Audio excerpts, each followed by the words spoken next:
আজকের এই ক্লাসে আমরা শিখব হচ্ছে তোমাদের সপ্তম শ্রেণীর গণিত বইয়ের খুবই খুবই গুরুত্বপূর্ণ একটি টপিক নিয়ে, এবং সেটি হচ্ছে আয়তলেখ অঙ্কন করে এই আয়তলেখ থেকে আমাদের প্রচুরক কিভাবে নির্ণয় করতে হয়। আমরা এই ক্লাসের উপর আজকে আমরা সুন্দর একটি ক্লাস নিব, এবং আজকের ক্লাসটা যদি তোমরা মনোযোগ সহকারে দেখো তাহলে আয়তলেখ কিভাবে অঙ্কন করতে হয় এবং আয়তলেখ অঙ্কন থেকে কিভাবে প্রচুরক নির্ণয় করতে হয়, আজকের এই ক্লাসের মাধ্যমে তোমরা সুন্দরভাবে সেটা শিখতে পারবা।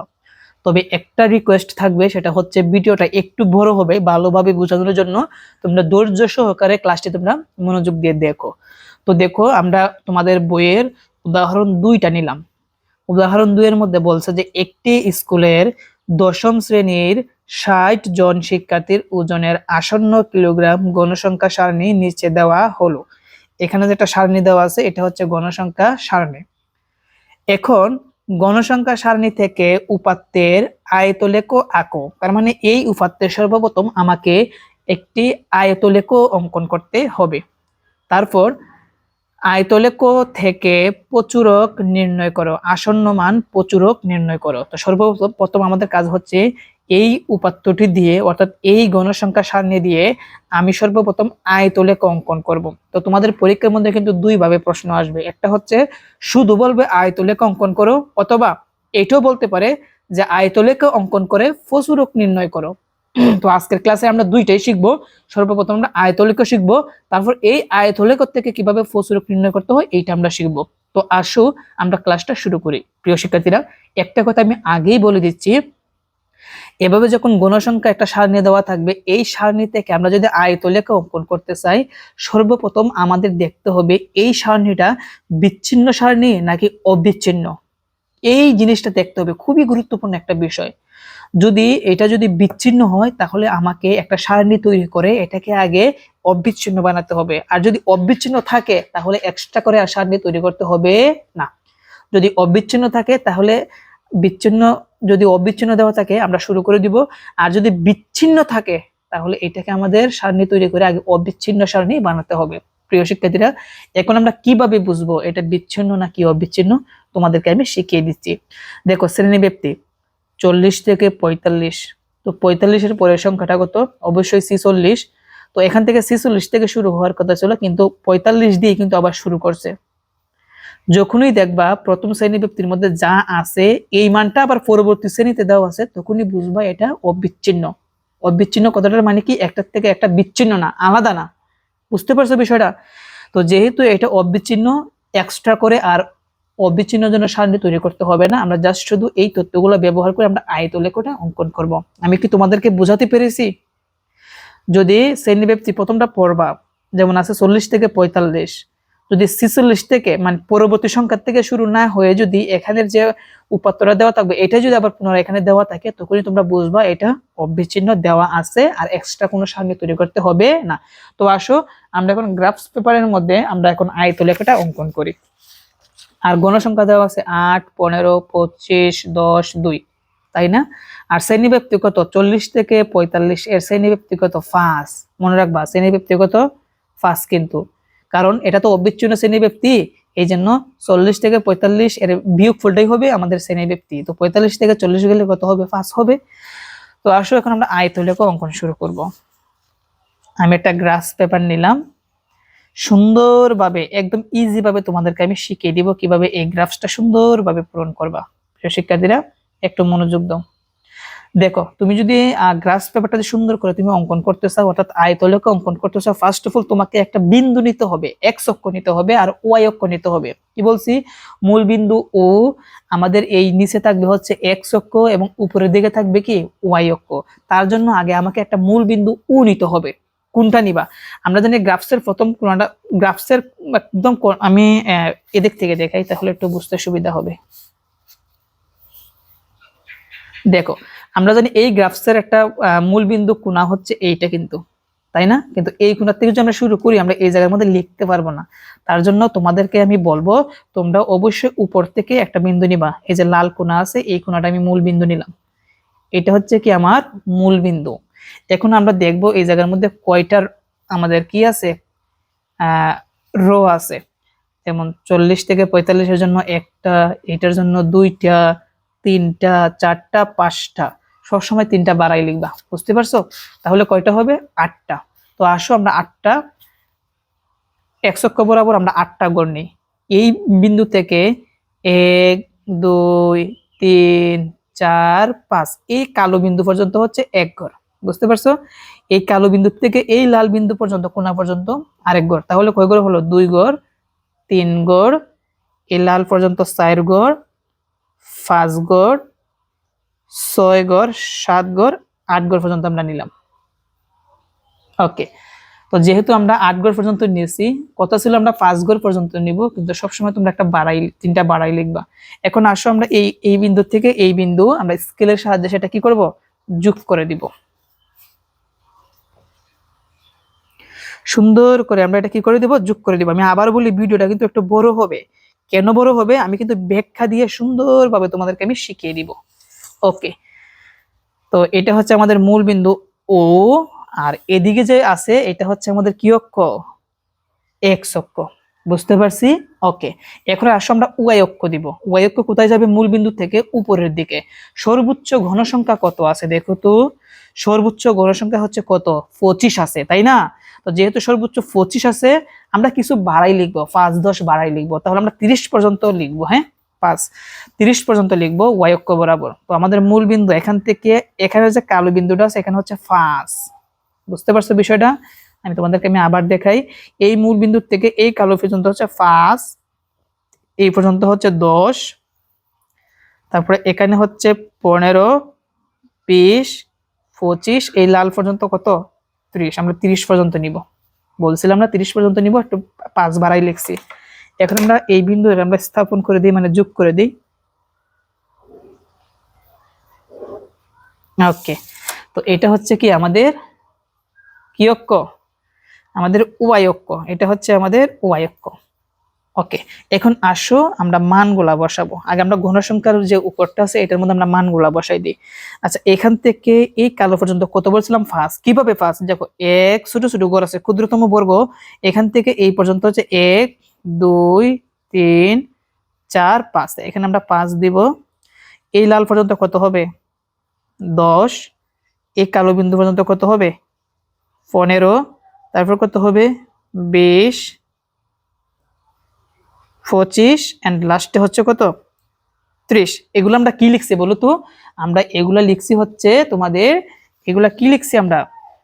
ঘন সংখ্যা লিখছি। 25 পর্যন্ত ছিল, আমরা 30 পর্যন্ত লিখছি। তো আমরা এখানে এভাবে সাইড করে আমরা লিখে দিব যে এগুলো আমরা ঘন সংখ্যা লিখছি। কি লিখছি? ঘন সংখ্যা। আমি লিখে দিচ্ছি ঘন সংখ্যা। তো ঘন সংখ্যা কিন্তু এদিক থেকে আমরা দুইটা তীর চিহ্ন দিয়ে দিব। কেন তীর চিহ্ন দিব আমি একটু পর বলতেছি। এভাবে দেওয়ার কারণ হচ্ছে, মানে এগুলো হচ্ছে আমরা ঘন সংখ্যা লিখছি, এই জন্য আমরা এটা দিয়ে আমরা বুঝাইছি যে ঘন সংখ্যা। আমরা ঘন সংখ্যা লেখা শেষ। এখন আসো আমরা গ্রাফসটা আমরা আগের মতো ঠিক করে দিই। ওকে, তো এখন আমরা বসাবো হচ্ছে কি, এদিকে যে আমাদের এক্স অক্ষটা আছে এখানে আমরা অবিচ্ছিন্ন শ্রেণী সীমা বসাবো। তবে প্রিয় শিক্ষার্থীরা, তোমাদেরকে আমি একটা কথা আগে থেকেই বলে দেই। দেখো, একটা কথা তোমাদেরকে আমি আগে থেকেই বলে দিই। কথাটা হচ্ছে যে এখান থেকে এই পর্যন্ত আমাদের কয় ঘর ছিল? শ্রেণীবৃত্তির 1 ঘর ছিল। এটা কিন্তু আমাদের ছেদ বিন্দু দিয়ে এভাবে বাদ যাবে, বাঙ্গা চিহ্ন দিয়ে। কেন বাদ যাবে তোমাদেরকে আমি একটু বলি। আমাদের সর্বপ্রথম শ্রেণীবৃত্তিটা কত? 40 থেকে 45। এখানে প্রথমটা কত? 40। 40-এর আগের যে সংখ্যাগুলো আছে, যেমন 1 থেকে 40 39 পর্যন্ত, এই সংখ্যাগুলো বোঝাতে আমরা এই এক ঘর কি করবো? সবসময় বাঙ্গা চিহ্ন দিব। যে পূর্ববর্তী ঘরগুলো আছে আমরা এই বাঙ্গা চিহ্নটা দিয়ে দিব। তোমরা কি বুঝতে পারছো? আশা করি তোমরা এটা ভালোভাবে বুঝতে পেরেছো। এভাবে তোমরা বাঙ্গা চিহ্নটা দিয়ে দিবা। কেমন? এখন আগে তো মূল বিন্দু ছিল এইটা, এখন আমরা এই বিন্দু থেকে আমরা লেখা শুরু করব। দেখো আমরা কোনগুলা লিখবো? এই শ্রেণীবৃত্তগুলা লিখবো। প্রথম কত আছে? 40 আছে। তাহলে আমরা এই বিন্দুতে, এই বিন্দুতে ছিল মূল বিন্দু, আমরা ভাঙ্গা চিহ্ন বুঝাই দিছি যে পূর্ববর্তী ঘরগুলো আছে বুঝাতে আমরা ভাঙ্গা চিহ্ন দিছি। এই বিন্দু থেকে আমরা লিখবো 40। তো লিখলাম 40। এখন এই বিন্দুতে আমরা কত লিখবো? তার পরেরটা। তারপরে কত আছে? 45। তাহলে আমরা লিখবো হচ্ছে 45। 45 পরে আমরা কত লিখবো? এরপরের ঘরে 45 কিন্তু একবার লিখছি, আর লিখতে হবে না, 50। তো এই জায়গার মধ্যে আমরা লিখবো 50। 50-এর পরে কত আছে? 50-এর পরে হচ্ছে কত? 50-এর পরে কিন্তু আবার কত 45 50, তারপরে হচ্ছে 5 50 50 55, যেহেতু 50 লিখছি আরেকবার লিখতে হবে না 55। আমরা এখানে লিখবো 55, 55-এর পরে কত হবে এই ঘরের মধ্যে 60 হবে, তারপরে এখানে কত হবে 65 হবে, কারণ আমরা 65 পর্যন্তই আছি। এই যে 48, তারপর কত 45 50 55 60 65 আমরা লিখছি। এগুলো আমরা কি লিখছি বলো তো? এগুলো আমরা শ্রেণী ব্যক্তি, এগুলো কিন্তু অবিচ্ছিন্ন শ্রেণী সীমা আগের থেকেই ছিল, আমি কিন্তু প্রথমেই বলছি, সেজন্য আমরা বলবো এগুলো আমরা কি লিখছি, অবিচ্ছিন্ন শ্রেণী সীমা লিখছি। যেহেতু আমরা অবিচ্ছিন্ন শ্রেণী সীমা লিখছি, আমরা এখানে উল্লেখ করে দিব অবিচ্ছিন্ন শ্রেণী সীমা। একটু বড় হবে ভালোভাবে বোঝানোর জন্য, অবিচ্ছিন্ন শ্রেণী সীমা। ওকে, তো সবগুলো আমাদের বসানো শেষ, আমাদের মূল বিন্দু ও দেওয়া শেষ, এক্স অক্ষ দেওয়া শেষ, ওয়াই অক্ষ দেওয়া শেষ, গণসংখ্যা বসানো শেষ, তারপরে আমাদের অবিচ্ছিন্ন শ্রেণী সীমাগুলো বসানো শেষ। এখন আসো আমরা মানগুলা বসাবো। দেখো প্রথম মানটা কত, প্রথম যে ঘনসংখ্যাটা সেটা কত 8, এই 8 কিন্তু 40.5 আর 45.5 এই দুইটার জন্য কিন্তু 8। তো আসো আমরা এই দুইটার জন্য আমরা 8 স্থাপন করি। তো কোথায় স্থাপন করব তোমাদেরকে আমি একটু দেখাই। তো 40-এর জন্য 8, এখান থেকে এই ছোট বিন্দু পর্যন্ত 1 2 3 4 5 6 7 8, এই 8-এর মধ্যে আমরা একটা বিন্দু দিলাম। আবার 45-এর জন্য কত 8ই কিন্তু। ওকে, এরপরে কত 15, 15 হচ্ছে 45 আর 50-এর জন্য। তো প্রথম 45-এর জন্য হচ্ছে 15। তোমরা বলবা স্যার অলরেডি তো আমরা 8 দিছি, এটার মধ্যে আবারও দিতে হবে? অবশ্যই দিতে হবে। 45-এর জন্য কত 15, তো এখানে হচ্ছে 5, এই লাল বিন্দু পর্যন্ত হচ্ছে 10, উপরের এই কালা বিন্দু পর্যন্ত কত 15। আবার কিন্তু 50-এর জন্য কত 15, তো দিলাম 15। তারপর কত আছে 25, 25 কিন্তু 50 আর 55-এর জন্য। তো প্রথম 50-এর জন্য আমরা 25 দিব। 25 কোনটা, এই যে এখানে 25 লেখা আছে, আমি একটু নিচে নামাই। ওকে, তো 50-এর জন্য আমাদের প্রথম কি দিতে হবে 25, 5 10 15 20, আমাদের এখানে হচ্ছে 15, সরি এখান থেকে 5 লাল বিন্দু পর্যন্ত হচ্ছে 10 15 20 21 22 23 24, এই পর্যন্ত হচ্ছে কি আমাদের 25। আবার কিন্তু 55-এর জন্য কত 25, তো দিলাম 25 দিলাম। বুঝতে পারছো সবাই? এখন আসো পরবর্তী গণসংখ্যা কত 10, এটা 55 আর 60-এর জন্য। 55-এর জন্য কত আগে 10, এখানে 5, এই জায়গার মধ্যে হচ্ছে 10, আবার 60-এর জন্য কত 10 দিলাম। এর পরবর্তী কত আছে 2 আছে, এই দুইটা হচ্ছে 60 আর 65। তো 60-এর জন্য 2 1 2, আবার 65-এর জন্য 1 2। ওকে, বিন্দুগুলা স্থাপন করা শেষ। এখন আসো আমরা যে কাজটি করব, মানগুলা বিন্দুগুলো আমরা স্থাপন করে দিব। কি বললাম, বিন্দুগুলো আমরা কি করব স্থাপন করে দিব সুন্দরভাবে। দেখো কিভাবে স্কেল দিয়ে। প্রথমে আমরা এই বিন্দুর সাথে আমাদের নিচে এই পর্যন্ত মিলিয়ে দিই, তো ভালোভাবে বোঝানোর জন্য আমি একটু সময় নিতেছি কিন্তু। ওকে, মিলাইলাম। এখন এভাবে মিলিয়ে দাও, একটা মিলানো কি শেষ। এখন কাজ কি, আমাদের এখান থেকে এভাবে দাগ দিয়ে এটার সাথে এভাবে আনতে হবে। আমি দিচ্ছি।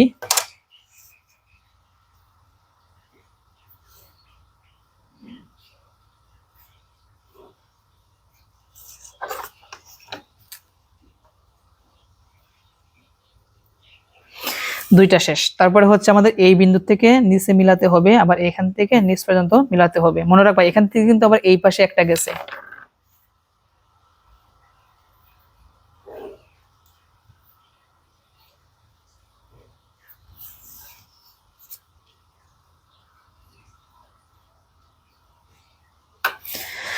এখন এই বিন্দু থেকে এই বিন্দুটা,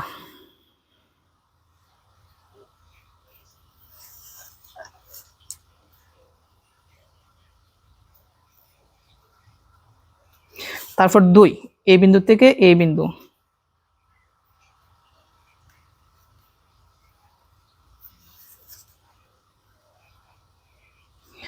এটি হচ্ছে কি আমাদের আয়তলেখ অঙ্কন।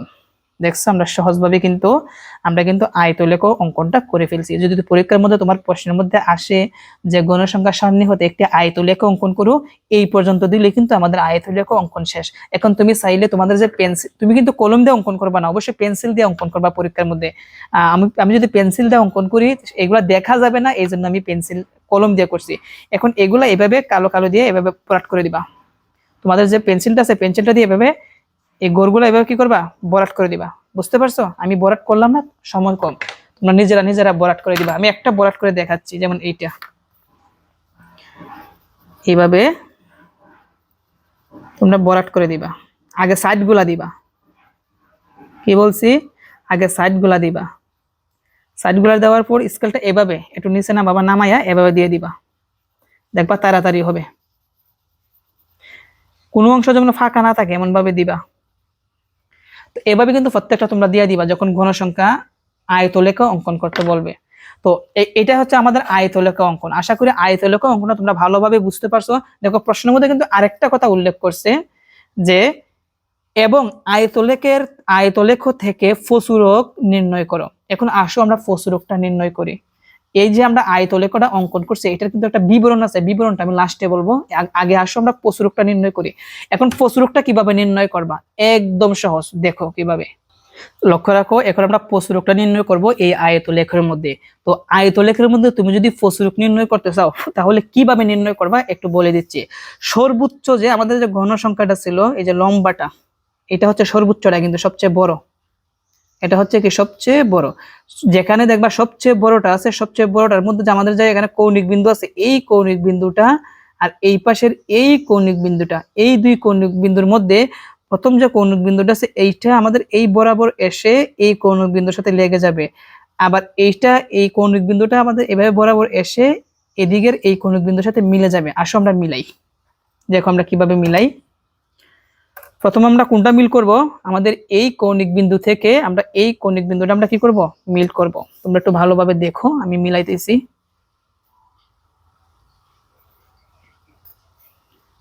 মনোযোগ সহকারে দেখো, এমন ভাবে মিলাইবা যেন সূক্ষ্ম ভাবে হয়।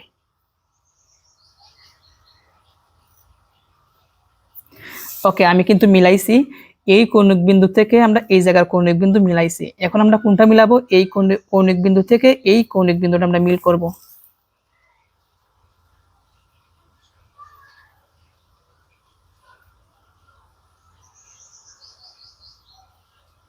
একদম ভালোভাবে মিল করবা। ওকে, মিল করছি।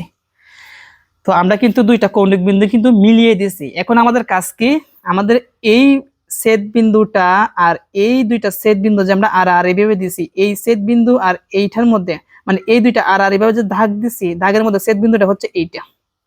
এইটা হচ্ছে আমাদের ছেদ বিন্দু, তোমাদের একটু ভালোভাবে দেখাই। এইটা হচ্ছে কি আমাদের ছেদ বিন্দু। এখন ছেদ বিন্দুর সাথে আমরা নিচে মিলিয়ে দিব সুন্দরভাবে দাগ দিয়ে। দেখো কিভাবে।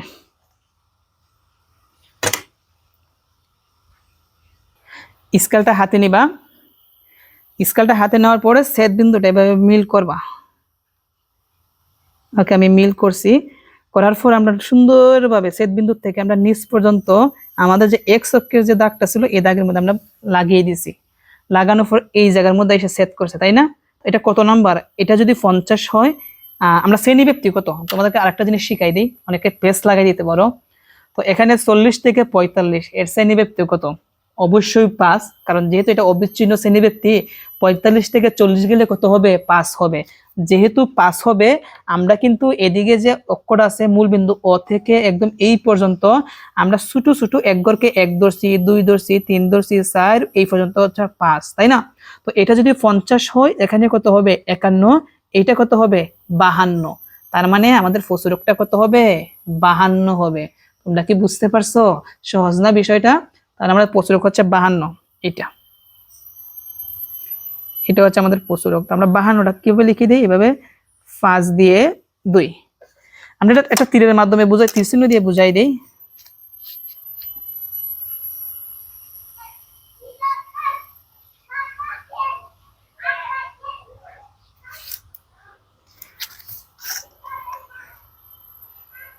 ওকে, এটা হচ্ছে কি আমাদের ফসুরক। ফসুরক ফসুরক।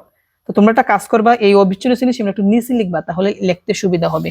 তো এটি হচ্ছে আমাদের ফসুরক শেষ 52 আসছে। তো এভাবে তোমরা কোনাকুনি ভাবে আমাদের কৌণিক বিন্দুগুলো যদি যোগ করে দাও, যে ছেদ বিন্দুটা আসবে ছেদ বিন্দুটা বরাবর তোমরা মিলাই দিবা।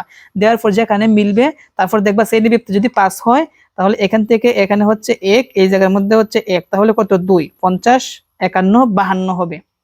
আর অনেক সময় শ্রেণীবৃত্তি 10 থাকবে, যদি 10 থাকে তাহলে কিন্তু মনে রাখবা 1 গড় মানে 2, 1 গড় মানে কত 2, তাহলে এখানে হবে 52 হতো, বুঝছো? যদি এখানে যদি মিলতো তাহলে এখানে 54 হতো। যদি আমরা 1 গড়কে 2 ধরতাম, শ্রেণীবৃত্তি যদি 10 থাকতো, তো শ্রেণীবৃত্তি 10 দিয়ে কিভাবে করতে হয় আমরা নেক্সট পর্বে দেখবো। বুঝতে পারছো? আসো আমাদের শেষ, এখন আমরা অঙ্কনের বিবরণগুলো দিই। প্রথমে আমরা আয়তলেখ অঙ্কন করছি, প্রথমে আমরা আয়তলেখ আমরা একটা বিবরণ দিই। আয়তলেখ, তো প্রথমে আমরা এটাকে একটা চক কাগজ বলা হয়। কি বলা হয়? চক কাগজ। সেই জন্য আমরা বলবো চক কাগজে। এই অক্ষটাকে বলা হয় এক্স অক্ষ, আর এই অক্ষটাকে কি বলা হয়? ওয়াই অক্ষ। সেই জন্য আমরা বলবো চক কাগজে এক্স অক্ষ বরাবর, আমরা এক্স অক্ষ বরাবর আমরা কি লিখছি? অবিচ্ছিন্ন শ্রেণী সীমা। তো তোমরা কি লিখবা? অবিচ্ছিন্ন শ্রেণী সীমা বা অবিচ্ছিন্ন শ্রেণী ব্যক্তি, এবং ওয়াই অক্ষ বরাবর কি? গণসংখ্যা। দেখো ওয়াই অক্ষ বরাবর হচ্ছে গণসংখ্যা নিয়ে আয়তলেখ আঁকা হয়েছে। এখানে এক্স অক্ষ বরাবর প্রতি ঘর সমান 1 একক ও ওয়াই অক্ষ বরাবর প্রতি ঘর সমান 1 একক ধরা হয়েছে। অর্থাৎ এটা হচ্ছে আমাদের এক্স অক্ষ। আমরা এখানে ছোট ছোট যে ঘর আছে এগুলো একটাকে 1 ধরছি। কেন? শ্রেণীবৃত্তি যখনই 5 থাকবে, দেখো 40 থেকে 45 এর ব্যবধান হচ্ছে 5, যখনই 5 থাকবে তখন 1 ঘরকে 1 ধরবো। আর যখন শ্রেণীবৃত্তি 10 থাকবে তখন আমরা 1 ঘরকে 2 ধরবো। এখন তো 10 না, এখন হচ্ছে 5। তো 10 থাকলে কিভাবে 1 ঘরকে 2 ধরতে হয় এটা আমরা নেক্সট ক্লাসে দেখবো। বুঝতে পারছো? ওকে। আর ওয়াই অক্ষ বরাবর আমরা এই ছোট ছোট 1 ঘরকে 1 ধরছি, 2 3 4, এই জন্য এখানে 5 দিছি। সেই জন্য আমরা এই কথাটা কিন্তু বলছি যে 1 ঘর এক্স অক্ষ বরাবর প্রতি ঘর সমান 1 একক, ওয়াই অক্ষ বরাবর প্রতি ঘর সমান 1 একক ধরা হয়েছে। এখন এক্স অক্ষের মূল বিন্দু থেকে 40 পর্যন্ত সংখ্যাগুলো আছে বোঝাতে ভাঙ্গা চিহ্ন ব্যবহার করা হয়েছে। প্রথমে কিন্তু বলছি যে 40 এর আগে যে সংখ্যাগুলো আছে এগুলো বোঝাতে এখানে ভাঙ্গা চিহ্ন দিতে হবে। তো এটা হচ্ছে কি আমাদের আয়তলেখন অঙ্কনের বিবরণ। তো এভাবে সব সময় দিবা, শুধু এই 40 এর জায়গার মধ্যে প্রথম যে শ্রেণীবৃত্তি এখানে যা থাকবে সেটাই লিখবা। বুঝতে পারছো? আর এখানে আমরা এক্স অক্ষ বরাবর 1 একক ধরছি। তোমরা 2 একক কখন ধরবা? যখন দেখবা এটার থেকে এইটার ব্যবধান হচ্ছে 10 তখন। এখন তো 5, এই জন্য আমরা কি ধরছি? 1 একক লিখছি। আর ওয়াই অক্ষ বরাবর যেটা আছে এটাই ঠিক থাকবে। তো এটা আয়তলেখ অঙ্কনের বিবরণ। এখন আসো আমরা ফসরূপ যে নির্ণয় করছি এটার বিবরণটা দিই। তো আমরা ফসরূপ নির্ণয়ের ক্ষেত্রে কি লিখছি? যে অঙ্কিত আয়তলেখ থেকে দেখা যায় যে বেশি সংখ্যক ওজন, এগুলা কিন্তু ওজন, কিন্তু দেখো এগুলা কিন্তু ওজন, এই যে 60 জন শিক্ষার্থীর ওজন, যেহেতু ওজন যদি পরীক্ষার নম্বর থাকে তাহলে তোমরা নম্বর লিখবা ওজনের পরিবর্তে। তো ওজন, আচ্ছা ওজন কোন শ্রেণীতে অবস্থিত তোমাদেরকে আমি একটু দেখাই। ওজন শ্রেণীটা হচ্ছে, যেহেতু আমাদের এইটা মিলে গেছে, এটা শ্রেণী কত ছিল? 50 থেকে 55। কত? 50 থেকে 55। আমরা কিন্তু এই কথাটা কিন্তু আমরা এখানে লিখতে পারি, তাই না? 50 থেকে কত? 55। তাহলে আমরা এখানে লিখে দিই। কলম কোথায় গেল? ওজন কি লিখবো? 50 থেকে 55 শ্রেণীর মধ্যে অবস্থিত। ফসরূপ নির্ধারণ করার জন্য আয়তর উপরিভাগের কৌণিক বিন্দু থেকে 2টি আড়াআড়ি রেখাংশ আগের উপরের আয়তের কৌণিক বিন্দুর সাথে সংযোগ করা হয়েছে। এদের ছেদ বিন্দু থেকে এক্স অক্ষের উপর যে লম্ব টানা হয়েছে, এক্স অক্ষকে কোন বিন্দুতে ছেদ করছে? তোমাদেরকে আমি দেখাই কোন বিন্দুতে ছেদ করছে। দেখো এক্স অক্ষকে কোন বিন্দুতে ছেদ করছে? এখানে আমাদের হচ্ছে এখানে এই যে এই বিন্দুতে ছেদ করছে, এই বিন্দুতে। এটা হচ্ছে 50। আমরা এই কথাটা এখন উল্লেখ করে দিব। তাহলে চলো আমরা লিখে দিই কোন বিন্দুতে? 52 বিন্দুতে। আমরা লিখবো এর অক্ষকে 52 বিন্দুতে ছেদ করেছে। সুতরাং প্রাপ্ত ওজনের ফসরূপ হলো কত? 52। আর এটা হচ্ছে কি আমাদের উত্তর। এই কথাটা তোমরা লিখে দিবা, সব সময় একইভাবে লিখবা। তো প্রিয় শিক্ষার্থীরা, আশা করি আজকের এই ক্লাসের মাধ্যমে কিভাবে আমাদের কি নির্ণয় করতে হয়, আয়তলেখ অঙ্কন করতে হয় এবং ফসরূপ নির্ণয় করতে হয়, আশা করি আজকের ক্লাসে তোমরা ভালোভাবে বুঝতে পেরেছো। আমরা পরবর্তী একটা পর্বে আমরা এইটা শিখবো, যখন শ্রেণীবৃত্তি আমাদের কি থাকবে? বিচ্ছিন্ন থাকবে। এখন তো এটা অবিচ্ছিন্ন আছে, আমরা জাস্ট শুধু আমরা অঙ্কন করে দিছি, যখন অবিচ্ছিন্ন থাকবে তখন কিন্তু আলাদা করে একটা সারণী তৈরি করতে হবে। তো ওইটা আমরা পরবর্তী পর্বে সমাধান করব। সবাই ভালো থেকো, আসসালামু আলাইকুম।